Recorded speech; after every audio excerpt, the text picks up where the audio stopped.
The Valorian Collective ruled the galaxy for 2,000 years. Their civilization stretched across 900 star systems. They were beings made of crystal, their bodies transparent and hard like diamond. They did not eat food. They did not sleep. They did not feel pain or hunger or cold. They were perfect, or at least they believed they were perfect. The crystalline beings had conquered fear long before humans discovered fire. In fact, they had conquered all emotions. They believed emotions were a disease that weaker species suffered from. Emotions made beings act without logic. Emotions made them selfish and cruel. The Valorians had eliminated emotions from their kind 2,000 years ago through biological engineering. Now, they gathered in the Grand Assembly to discuss new information. The assembly was a vast chamber carved from solid crystal. Light moved through the walls, creating patterns that helped the Valorians communicate. Thousands of them stood in the chamber, their bodies transparent and glowing with internal light. Crystalline 7 was their leader. She was older than most others, and her crystal body was darker, which showed her wisdom and experience. She spoke to the assembly through pulses of light that moved through her body. All the other Valorians could read these light patterns instantly. Crystalline 7 had important news. Explorers had found a new species in a remote corner of space. The species called themselves humans. They came from a planet called Earth. They were soft and fragile, with blood running through their bodies instead of crystal structures. They had hair on their heads, and they wore clothes. Everything about them seemed primitive and weak. The Valorians did not feel amusement, but if they could have felt it, they would have been amused. A species made of soft flesh and water? This seemed impossible. How did they even survive? How did they think? How could they possibly matter in a galaxy ruled by beings like the Valorians? Crystalline 7 explained that the humans had sent a message requesting a meeting. They said they wanted to join the Valorian Collective as peaceful partners. The Valorians had heard this request many times before from other weaker species. The answer was always the same. They could join or be conquered. There were no other options. The assembly agreed that they should meet with the humans, not because they expected anything important to happen, but because the Valorians enjoyed studying primitive life forms. It was interesting to watch creatures with emotions try to understand logic. It was like watching children play at building structures that would crumble immediately. On the human ship called the Horizon, things were very different. Captain Kevin Foster stood in the bridge looking out at the approaching Valorian vessel. His hands were shaking slightly. He was nervous, more nervous than he had ever been in his entire career as a space explorer. Foster was 43 years old with dark hair and tired eyes. He had commanded the Horizon for 5 years, exploring space and looking for intelligent life. He never expected to find anyone. The galaxy seemed mostly empty. But then the Valorians had appeared. His crew was small, only 12 people. There was Dr. Patricia Logan, the chief scientist. There was Marcus, the communication specialist. There was Anna, the medical officer. And there were 9 other crew members, all young and all scared. Foster called them all to the main conference room. They sat around a large table, and Foster took a deep breath. He knew what he had to say would not make them feel better, but he had to say it anyway.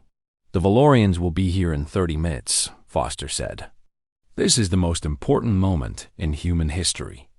Everything humanity has worked toward for thousands of years comes down to the next few hours. They will judge us. They will decide what happens to all of us. Dr. Logan asked, "What do we know about them, Captain?" "Very little," Foster admitted. "They are logical. They do not show emotion. They are extremely advanced technologically. And according to our sensors, they do not seem to fear anything." Marcus said quietly, "Should we be afraid of them?" Foster looked at Marcus directly. Marcus was young, only 24. This was his first deep space assignment. Foster knew Marcus felt the weight of this moment. "Yes," Foster said. "We should be aware that they are powerful and we are not. But we should not show our fear. We need to show them that humans are intelligent and worthy of respect. We need to show them that we have value." "Anna," the medical officer asked, "and if they do not think we have value?" Foster did not answer for a long moment. Then he said, "Then we will learn quickly what it means to deal with a civilization that thinks we are nothing."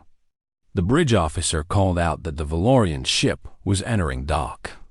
Foster stood and his crew stood with him. They straightened their uniforms. They tried to look confident even though none of them felt confident. The Valorian delegation entered the ship.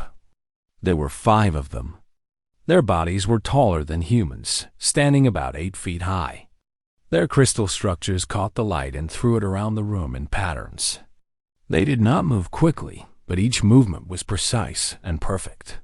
Crystalline 7 was in the middle.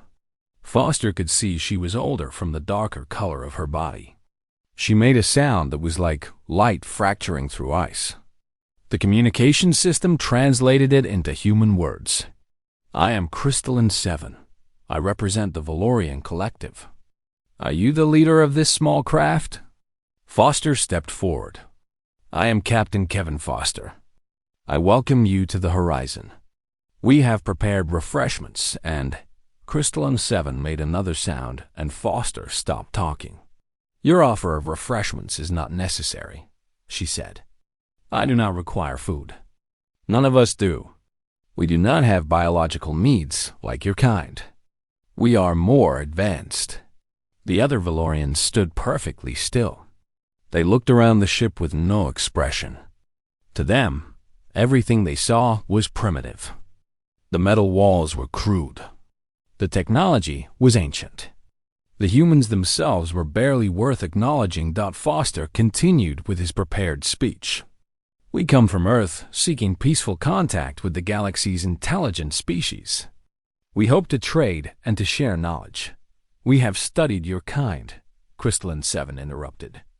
"Your planet is in the outer regions of the galaxy.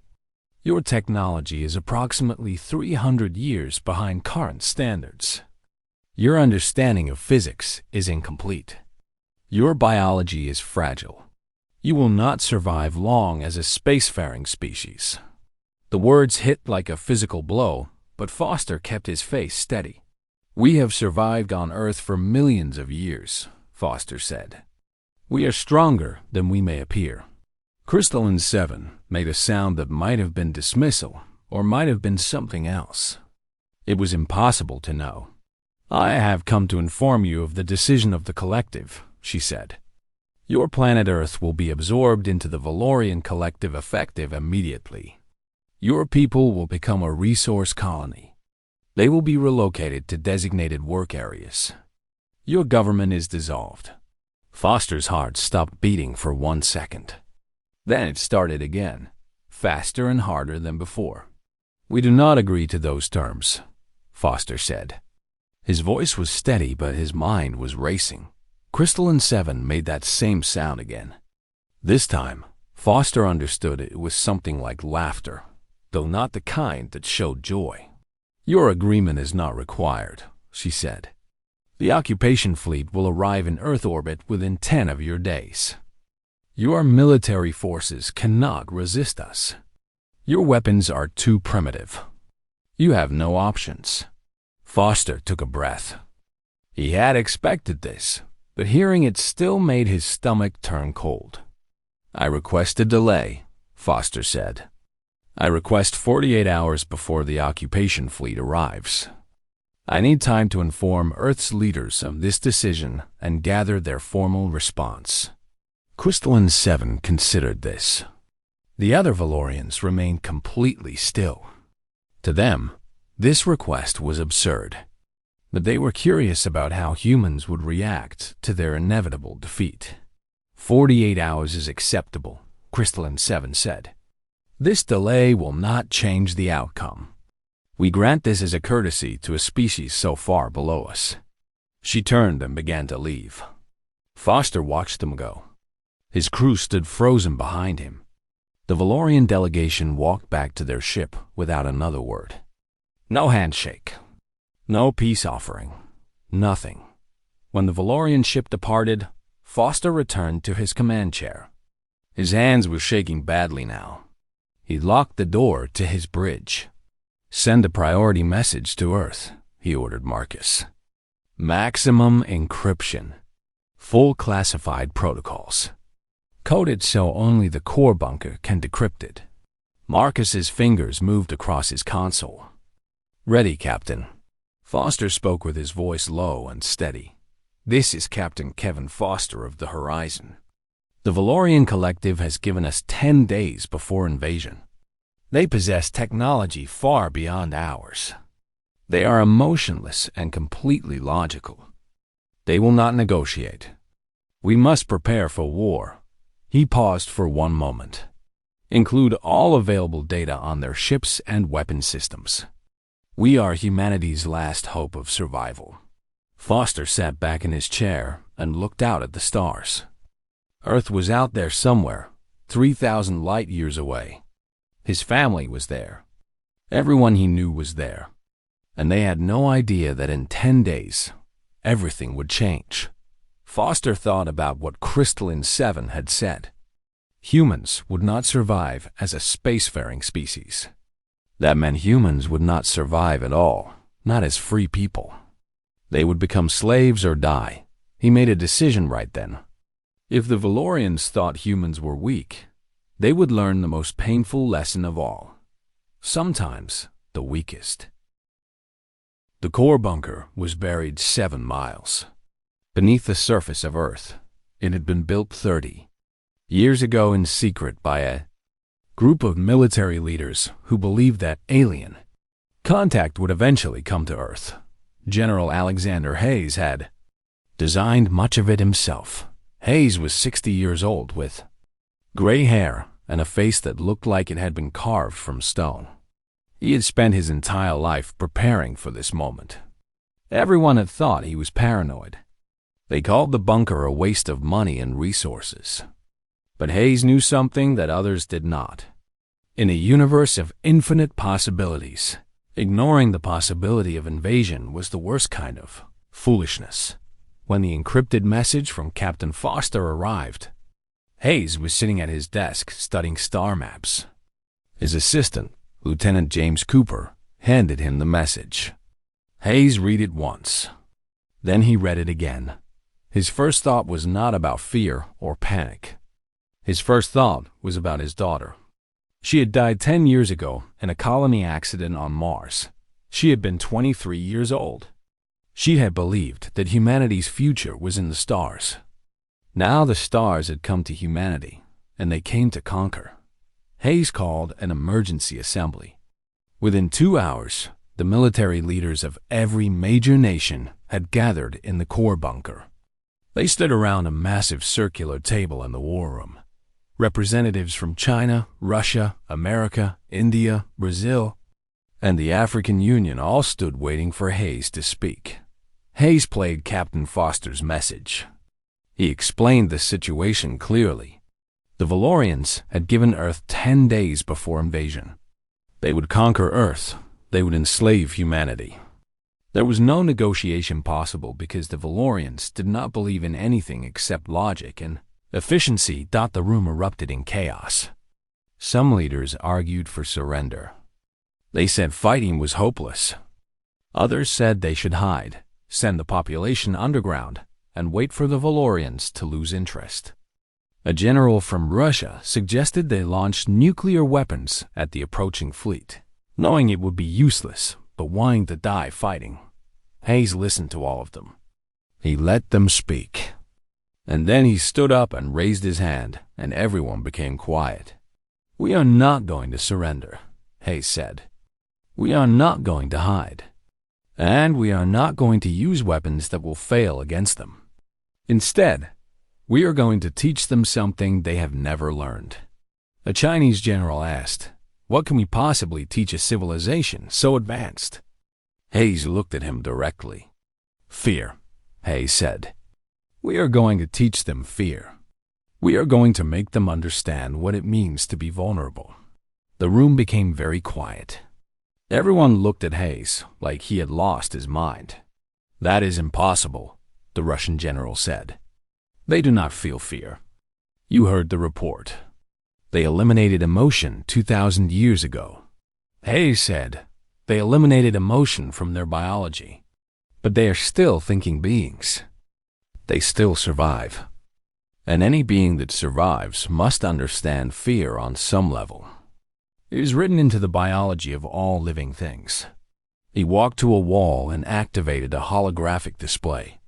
"We cannot beat them with weapons or numbers. But there is one thing that no advanced civilization ever thinks about. One thing they always assume they have solved. We can attack them through their bodies directly." The French representative asked, "What do you mean?" Hayes said, "We will create a biological weapon. Not a weapon that kills, but a weapon that attacks their crystal structures. A weapon that will cause them to experience pain. A weapon that will make them afraid." For the first time, the room seemed to understand what Hayes was saying. It was a terrible idea.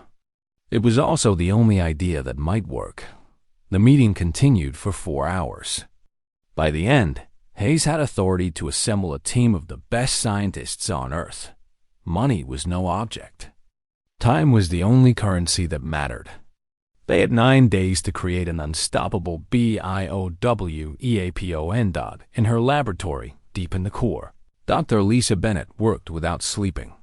Bennett was 55 years old and had spent her entire career studying human biology at the cellular level. She knew how viruses worked. She knew how to manipulate genetic code. But she had never tried to create something designed to attack an alien. Physiology. She had a team of 12 scientists working with her. They had all read Captain Foster's detailed reports about Valorian biology. The Valorians were made of crystalline structures. They did not have organs like humans did. They did not need blood. They communicated through light pulses within their bodies. Bennett studied the reports carefully. She saw something in the data that others had missed. The Valorian bodies had a feedback system. If their internal light patterns were disrupted, the disruption would cascade through their crystal structure. It would create vibrations. It would create resonance patterns that the Valorian nervous system would interpret as damage. "If we can create a virus that disrupts the light patterns," Bennett told her team, "we can make their bodies attack themselves. They will experience the feedback as pain. As their bodies try to repair themselves, the virus spreads. Eventually, their entire system fails." One of her scientists, a young woman named Margaret, asked a difficult question. "Doctor, is this ethical? Are we becoming the monsters?" Bennett had no good answer. She knew what the Valorians would do to humanity. She also knew that creating biological weapons was considered a war crime in human civilization. But this was not a normal war. "The Valorians came to conquer us," Bennett said finally. "They came to enslave us. We are fighting for survival. Ethics matter, but survival matters more." The team worked day and night. They used computer models to test their ideas. They cultured the virus in controlled environments. By day 8, they had something that might work. The virus was biological, but it had been engineered to target Valorian crystal structures specifically. It would not harm any human or any known Earth life form. General Alexander Hayes came to the laboratory to see the results. Dr. Bennett showed him a vial containing a clear liquid. Inside the liquid were trillions of microscopic virus particles. "This is it?" Hayes asked. "This is it," Bennett said. "If we are right, if the Valorian physiology is really as described in the reports, this will cause catastrophic system failure in any Valorian who's exposed to it." Hayes held the vial up to the light. It looked like nothing. It looked harmless. But it held the power to change the future of the galaxy. "How do we deliver it?" Hayes asked. Bennett brought him to a second laboratory. Here, a team of engineers had been working on something else. They had built a probe. It looked exactly like a Valorian probe, based on the descriptions from Captain Foster. Inside, the bioweapon was sealed in a dispersal system. "We send this in as a gift," one of the engineers explained. "The Valorians will scan it and determine it is harmless technology from Earth. They will bring it inside their ship. Once it is inside, the dispersal system activates. The virus enters their ventilation systems. It spreads through the entire fleet." Hayes looked at the probe. He thought about his daughter. He thought about billions of people on Earth sleeping, not knowing what was happening, not knowing that their fate was being decided in this bunker. "Load it onto our fastest deep space probe," Hayes ordered. "Program the trajectory to intercept the Valorian command ship. Launch in 6 hours." Major Daniel Cooper had been watching all of this. Cooper was a psychologist who studied trauma and fear. He was also a military officer. He came to Hayes with something he needed to say. "General, when we do this, when we make them feel fear, we will be creating something new in the galaxy. Fear spreads. It multiplies. Once the Valorians know fear, every other species will eventually know too. We may be starting something we cannot control." Hayes listened. He understood what Cooper was saying. "I know," Hayes said. "But the alternative is slavery or death. Sometimes survival requires creating new horrors. History teaches us that. The question is whether those horrors are used for survival or for conquest." Cooper nodded. He had no better answer either. At the launch facility, the probe was prepared. Engineers double-checked every system. The bioweapon inside was secure. The dispersal mechanism was armed. Everything was ready. The clock on the wall showed 2 hours until launch. Hayes watched the technicians work. He thought about all the civilizations throughout history that had believed they were unbeatable. The Roman Empire, the Mongol Empire, the Nazi regime. Every one of them had made the same mistake. They had assumed their power was permanent. They had forgotten that power always dies. Confidence always breaks. The launch countdown began. 30 minutes. 20. 10. Hayes stood in the control room watching the screens. On one screen, Earth appeared as a blue marble. On another screen, he could see the trajectory of the Valorian fleet moving toward them. The probe sat on the launch pad, ready to carry humanity's desperate gamble into the darkness of space. 5 minutes. 4. 3. Hayes thought about the Valorians and their certainty that they could not be hurt. He thought about how they had looked at humans with total contempt. He thought about how they saw Earth as nothing more than a resource to be harvested. 2 minutes. 1. The probe launched. Fire erupted beneath it, and it rose into the sky. In seconds, it was gone, accelerating toward the stars, accelerating toward the Valorian fleet, accelerating toward the future. Hayes watched until the probe disappeared from the tracking screens. Then he turned to the officers around him. "Pray," he said. Captain Kevin Foster sat in the holding cell on the Valorian command ship. The cell was transparent crystal. He could see out into the corridor where Valorian guards stood watching him. They did not move. They did not speak. They just stood there, exactly the same distance apart, never changing their position. It had been 3 days since his crew was transferred to the detention area. Foster was kept separate. The Valorians wanted to study him. They asked him questions about human behavior. They wanted to understand why humans had emotions when emotions were clearly a weakness. Crystalline-7 came to his cell daily. She stood outside the transparent wall and made her light patterns while Foster answered her questions. She asked about human art and music and stories. She asked why humans loved each other when love caused suffering. She asked why humans feared death when death was inevitable. Foster answered as honestly as he could. He explained that humans felt love because it created bonds between people. He explained that fear of death made humans value life more. He tried to help her understand that emotions were not weaknesses. They were tools. They were ways of surviving and creating meaning in a difficult universe. Crystalline 7 listened to all of this with no change in her light patterns. To her, everything Foster said confirmed that humans were primitive and illogical. She had no framework for understanding what he was saying, because she had eliminated the ability to feel from her own biology. On the 8th day, something changed. The stealth probe reached the Valorian command ship's docking bay. The Valorian scanners detected it. They analyzed it. They determined it was a diplomatic gift from Earth, most likely containing human art or entertainment to show off their creative capabilities.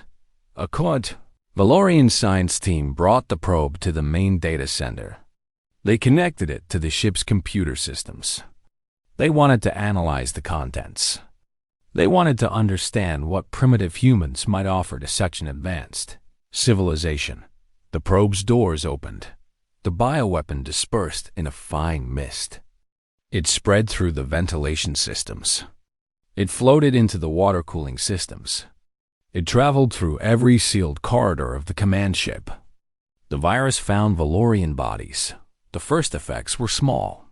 In the medical sector, a Valorian technician named Crystalline 46 noticed something wrong. Her internal light patterns were not moving correctly. Instead of smooth flowing waves of light, there were disruptions. The light was fragmenting. She tried to repair the disruption using her biological control systems. Her body sent repair signals, but the signals created resonance patterns in her crystal structure. The vibrations grew stronger. The disruption spread. Crystalline 46 made an emergency call to the medical facility. She described what was happening. Her signal was already becoming distorted. Her words were becoming confused. And then something happened that no Valorian had experienced in 2,000 years. She felt pain. It was not just physical pain. It was something more. It was her body attacking itself. It was her nervous system overloading with signals it could not process. It was her mind registering that something was wrong at a level that went beyond logic. She transmitted a medical alert throughout the ship. Emergency medical Valorians arrived at her location. They scanned her and found the same disruptions in her crystal structure.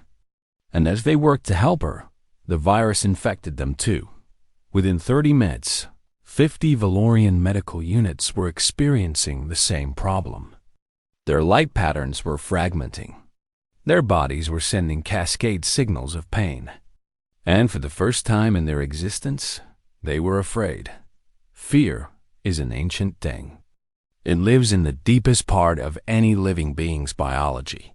Fear is the instinct that makes creatures run from danger. It is the signal that says something is wrong and you must survive. The Valorians had believed they had eliminated fear. But fear cannot be eliminated. It can only be hidden. The virus awakened it. Crystalline-7 received the medical reports from the command ship's data center. The information made no sense to her. Over 1,000 crew members were reporting system failures. Their internal light patterns were breaking down. Medical treatments were not working. The failures were spreading through the ship at an exponential rate. She ordered the ship sealed. No one could enter or leave. But the virus was already inside. It was already spreading. Within another hour, 2,000 Valorians were experiencing the cascade failures. And with the failures came the fear. Crystalline-7 left her command center to go to the medical sector personally. She needed to understand what was happening. She needed to see with her own eyes that this was some kind of malfunction that could be corrected. What she saw changed her forever. The medical sector was in chaos. This word, chaos, was one that Valorians never used. Their civilization was order. Everything moved according to logic. Everything functioned according to precise rules. But the medical sector was not functioning according to any rule. Valorian units were moving erratically. They were ignoring commands. They were trying desperately to repair their own bodies, using methods that only made things worse. Light patterns were throbbing and fragmenting inside their crystal bodies. And they were making sounds. Distressed light patterns that the communication system could not even properly translate to words. 1. Valorian approached Crystalline 7 and begged her for help. This was unprecedented. Valorians did not beg. They did not ask for help. They provided logical solutions or they did nothing at all. But this Valorian was desperate. His entire body was shattering from the inside. His light patterns were going dark. He was dying, and he was terrified. Crystalline 7 made a command decision. She ordered a total evacuation of the command ship. All Valorian units were to abandon the vessel immediately. Every available escape pod was activated. Every transport ship was called to dock. But even as the evacuation began, the virus continued to spread. It infected those in the corridors. It infected those in the escape pods. It traveled with Valorian units to their rescue ships. Foster watched all of this from his transparent cell. He had access to the ship's communication systems. He had learned to break into their networks. He could see the emergency transmissions. He could read the distressed light patterns being sent through the ship. He could see the Valorians panicking. It was the most terrible and beautiful thing he had ever witnessed. The most advanced civilization in the galaxy was falling into chaos.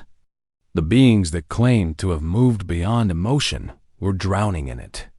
They were drowning in fear. Foster made a decision. He broke out of his cell. The Valorian guards ignored him.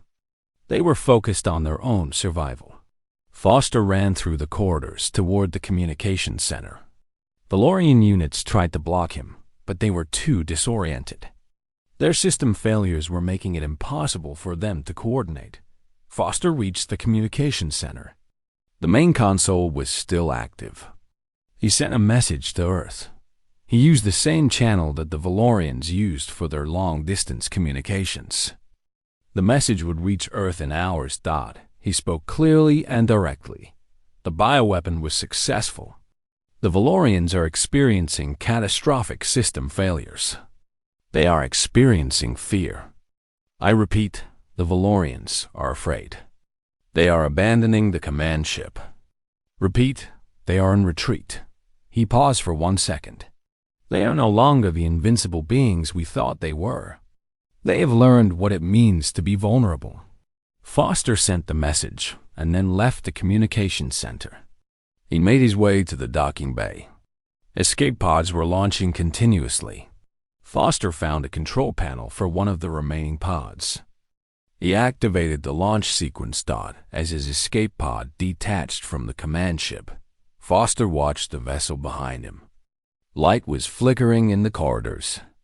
Valorian escape vehicles were departing in a disorganized pattern that would have been impossible days before. The beautiful order of the Valorian command was completely shattered.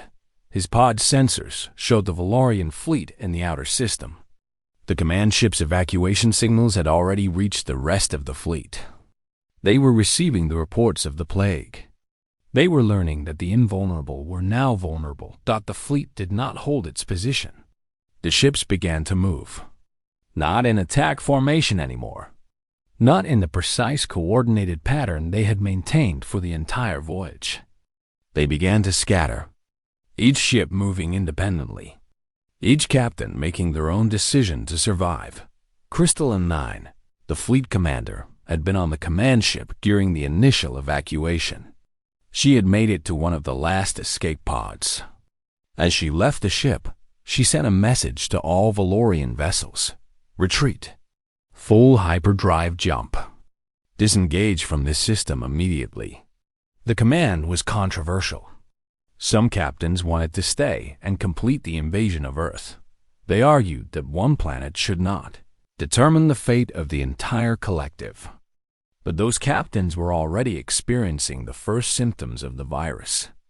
Their crystal bodies were starting to show the fragmenting light patterns.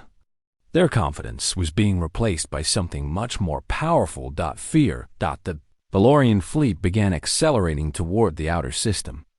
They began charging their hyperdrive systems. They were abandoning the invasion.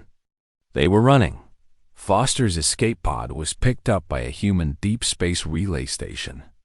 The human crew on the station received his message about the successful bioweapon deployment. They immediately sent a signal. Crystalline 9 stood on the bridge of her evacuation vessel, watching the command ship fall behind as the fleet jumped to hyperdrive. The jump took 3 hours to charge.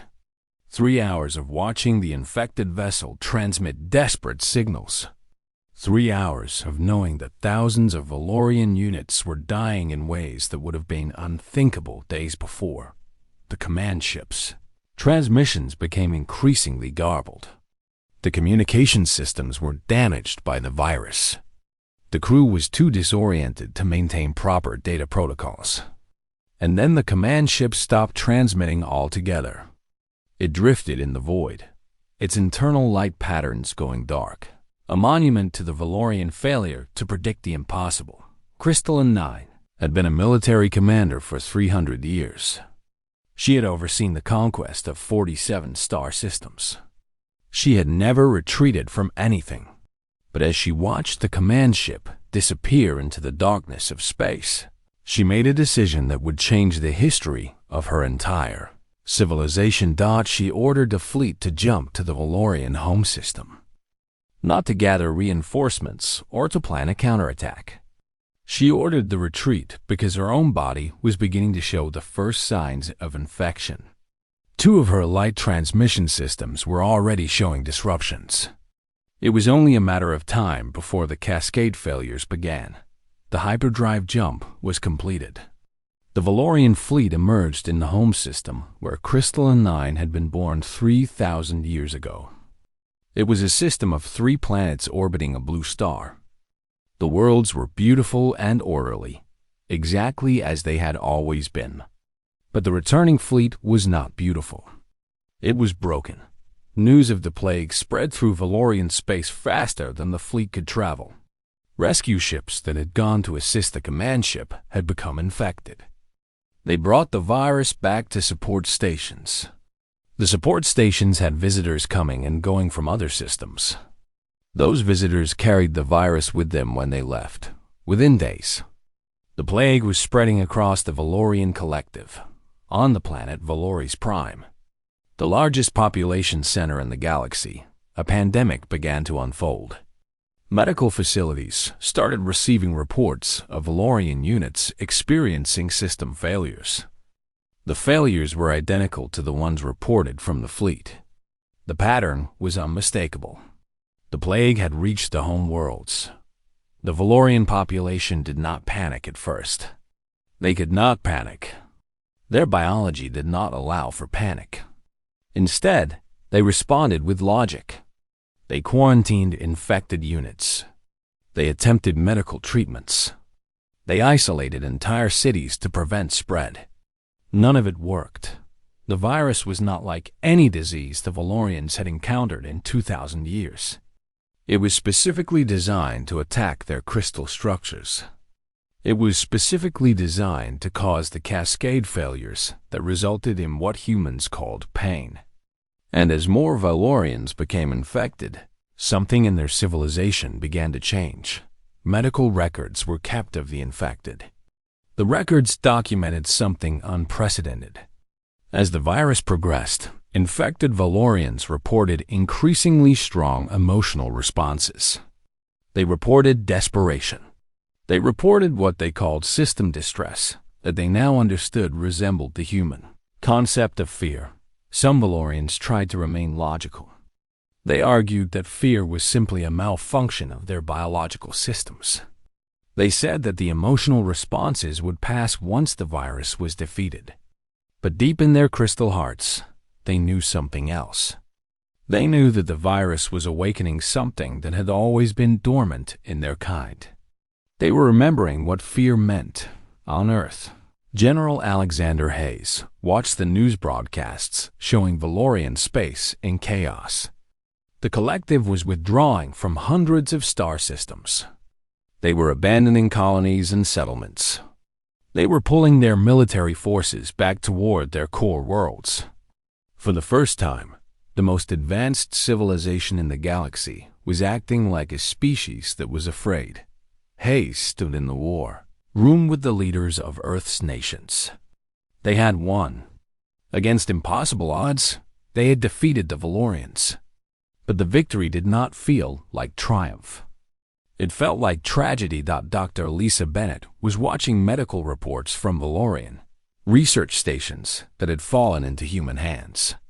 The infected Valorians still transmitted data before they died. They transmitted information about the virus, about the suffering they experienced, about the cascade failures that destroyed them from the inside. Bennett felt sick. She had created this weapon. She had designed it to cause pain and fear. She had been successful, but now she had to live with what success meant.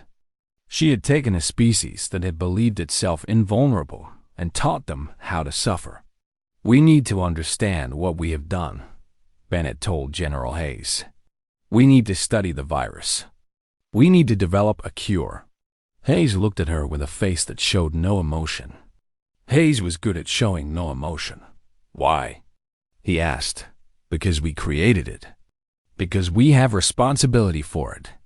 Because other species might need protection against it." Hayes considered this. He stood and walked to a wall that displayed the Valorian home systems. Points of light marked where the plague was spreading. The numbers were growing every hour. 3 million Valorians have been infected in the past 72 hours, Hayes said. Infections are doubling every 48 hours. At the current rate of spread, the plague will reach critical population density within 2 weeks. 50% of all Valorians in the home system will be infected. 90% within a month. Bennett understood what he was saying. The Valorians faced extinction. The virus would not kill all of them, but it would kill enough. It would destroy their civilization. The cure? Bennett asked again. "Build it," Hayes said. "Build the cure. Not to save the Valorians. They are responsible for their own choices. But build it because we cannot control who else the virus will infect if it continues to spread. Build it because other species deserve protection against what we have unleashed." Bennett returned to her laboratory. She worked with renewed urgency, but the cure would take time. The virus was complex. It was designed to be perfect at doing what it did. Creating a cure meant understanding every detail of its design done in Valorian space. The situation continued to deteriorate. Major cities requested evacuation. Entire regions quarantined themselves from the rest of their own populations.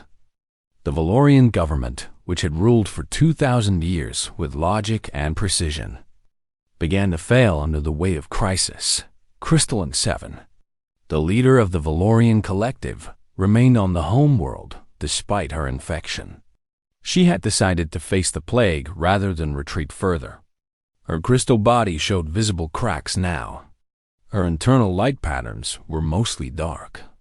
She would die within days.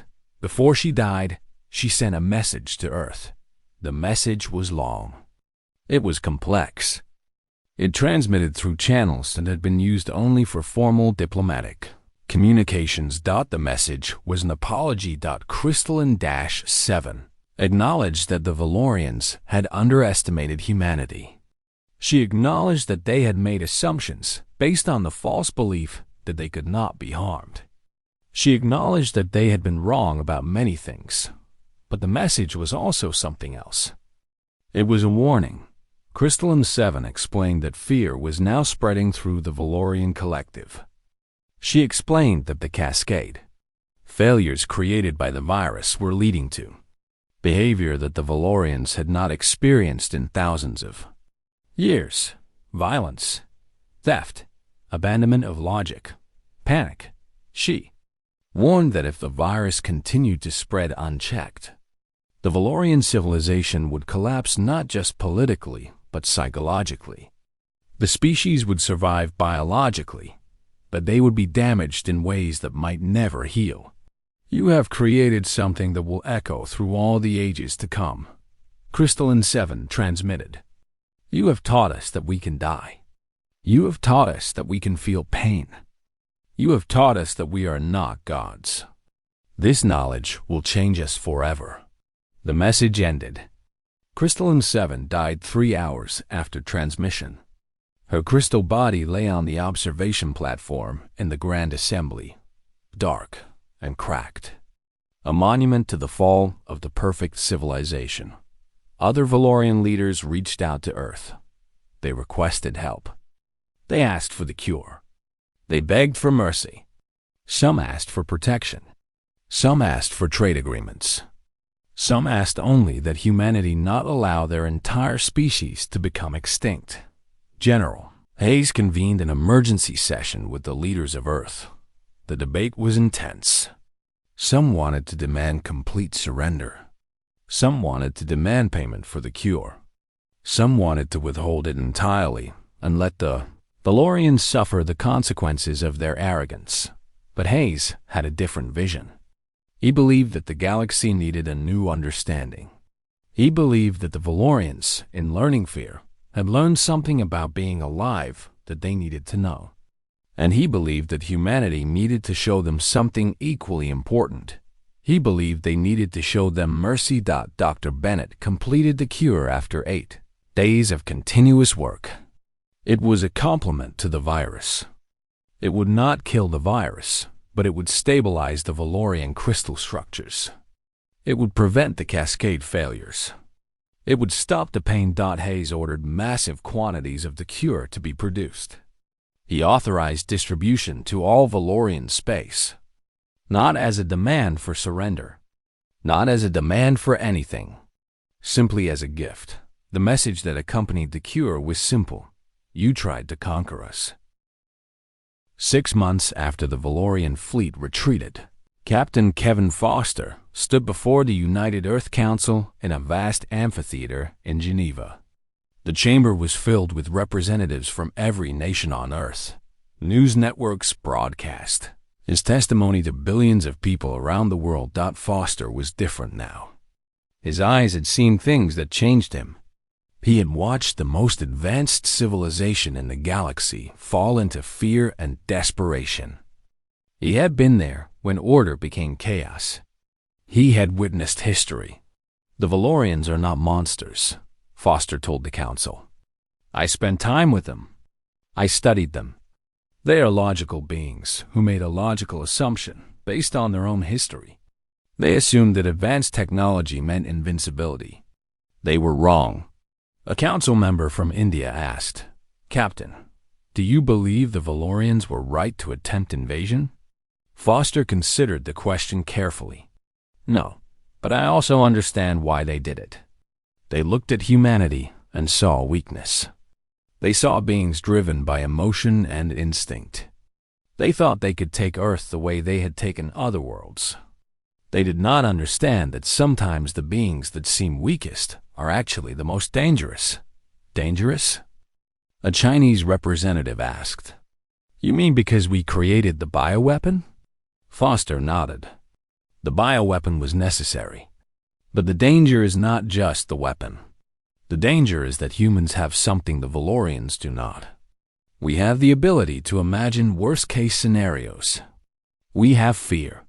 Fear made us prepare for invasion 100 years before the Valorians arrived. Fear made us create defenses. Fear, which the Valorians thought was a weakness, is actually a survival tool. General Alexander Hayes sat in the audience watching Foster speak. Hayes was wearing civilian clothes now. He had announced his retirement 2 days earlier. He believed that Earth needed new leadership. People who had not made the decisions of the war. People who could look forward instead of looking back. But before he retired, Hayes had one more task. He had to testify about the strategic decisions that led to Earth's victory. When it was his turn, Hayes stood slowly. He was older now. The weight of the choices he had made was visible on his face. "We created a weapon that caused suffering," Hayes said. "This is not something to celebrate. The Valorians did not deserve to suffer. But they were invading.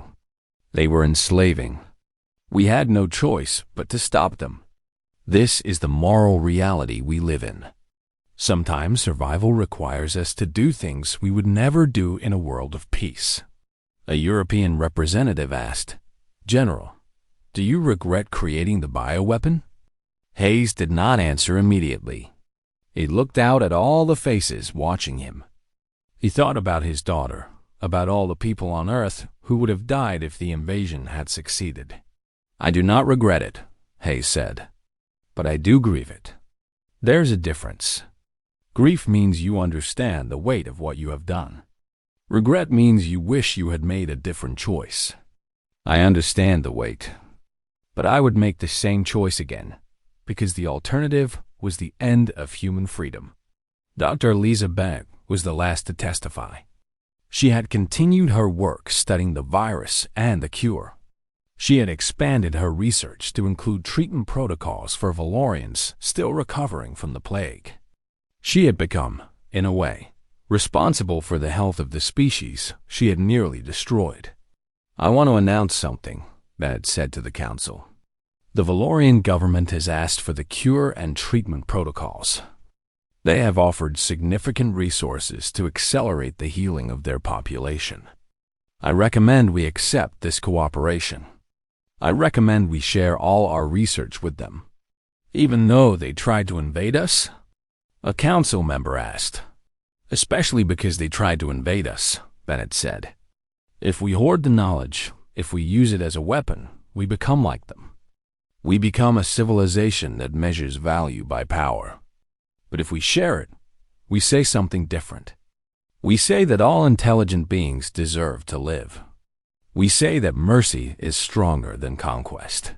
The council voted. By a margin of 87%, they approved Bennett's recommendation. The cure and all research protocols would be shared with the Valorians. Medical teams would be sent to Valorian space to help with treatment. Trade agreements would be established. A new era of cooperation would begin. Months turned into a year. The Valorian plague was contained and then eliminated. The Valorian population slowly recovered. But they were not the same civilization that had approached Earth seeking conquest. Something fundamental had changed in their culture. The Valorians established a new government based on principles they called conscious logic. This government acknowledged that emotion was not a weakness. It acknowledged that beings needed to balance logic with emotion. It acknowledged that fear served a purpose. It taught Valorian children about vulnerability and how to cope with it. The scientific journals of the Valorian Collective published detailed accounts of the plague and its aftermath. They studied fear from a new perspective. They developed new philosophical frameworks for understanding how advanced civilizations could maintain both progress and ethics. The plague had destroyed their old certainty, but it had created something new. It had created wisdom. Captain Foster took a position as ambassador to the Valorian Collective. He lived on Valori's Prime, the heart of Valorian civilization. His job was to bridge the gap between human and Valorian understanding. He worked with Crystalline 12, the new leader of the collective, to establish trade routes and cultural exchanges. One day, Foster and Crystalline 12 stood together on an observation platform overlooking the capital city of Valorian space. The city was being rebuilt. Entire sections had been destroyed during the pandemic, but they were being rebuilt differently. There was more variation in architecture, more color. The rigid geometric perfection of the old Valorian design was being replaced with something more organic. "Your species taught us something important," Crystalline 12 said through the translation system. "You taught us that perfection is not the goal. Balance is the goal. We were perfect, and we were fragile. You were imperfect, and you were strong. Foster said, "We are strong because we are imperfect. Our emotions make us unpredictable. That unpredictability saved us, but it could also destroy us. That is why we need partners like you. Beings who can help us think logically, even when our emotions are pushing us toward irrational actions." Crystalline 12 made her like patterns shift. Foster had learned that this was a Valorian gesture that meant understanding and agreement. General Hayes had returned to his home in the mountains. He lived alone except for memories. He spent his days reading history and philosophy. He spent his evenings watching the stars and thinking about the weight of choices made in darkness. A journalist had wanted to write a biography of Hayes, the general who had saved Earth. Hayes refused. He did not want his story to become glorified. He did not want children growing up thinking that creating bioweapons was heroic. "I made a choice," Hayes said when asked why he refused the biography. "The choice was necessary, but it was not good. History should remember what happened, but it should remember it honestly. Not as a story of a hero, but as a story of a man who did a terrible thing to prevent something worse. That is the truth."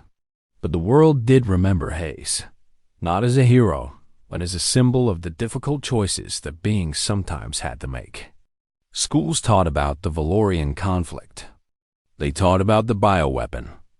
They taught about how humanity had won not through moral purity, but through a willingness to do what was necessary. Dr. Bennett's work expanded across the galaxy. She worked with dozens of different species, sharing medical knowledge and developing cures for diseases that had plagued civilizations for centuries. But her work on the Valorian virus was what she was most known for. Scientists called it a masterpiece of biological engineering. She called it a weapon she regretted creating. 1 year after the conflict ended, Bennett visited Earth to give a lecture at a major university. Young scientists asked her how she had created the virus. She explained the science carefully. Then she told them something else. "You can understand how something works and still believe it should never have been made," Bennett said. "I understand the biology of that virus better than anyone in the galaxy. But I would give anything to go back and not create it. Sometimes knowledge is not worth what it costs to obtain it. Remember that when you become scientists. Remember that power without ethics is just destruction." Foster, Hayes, and Bennett had never planned to meet again after the testimony. But 5 years after the Valorian conflict, they found themselves on the same transport ship, heading to a galactic summit where humans and Valorians would sign a mutual defense treaty. Foster saw Hayes in the observation lounge. They sat together and did not speak for a long time. They just watched the stars. "Do you think we did the right thing?" Hayes asked. "I think we did the necessary thing," Foster said. "Right and necessary are not always the same." Hayes nodded. This was the understanding they had both come to. Morality was not black and white. Sometimes doing the right thing meant doing something terrible. Sometimes survival and ethics were in conflict, and survival had to come first. Bennett joined them. The 3 people who had shaped the future of the galaxy sat together watching the endless stars. The universe was vast. There were billions of civilizations out there. Millions of them had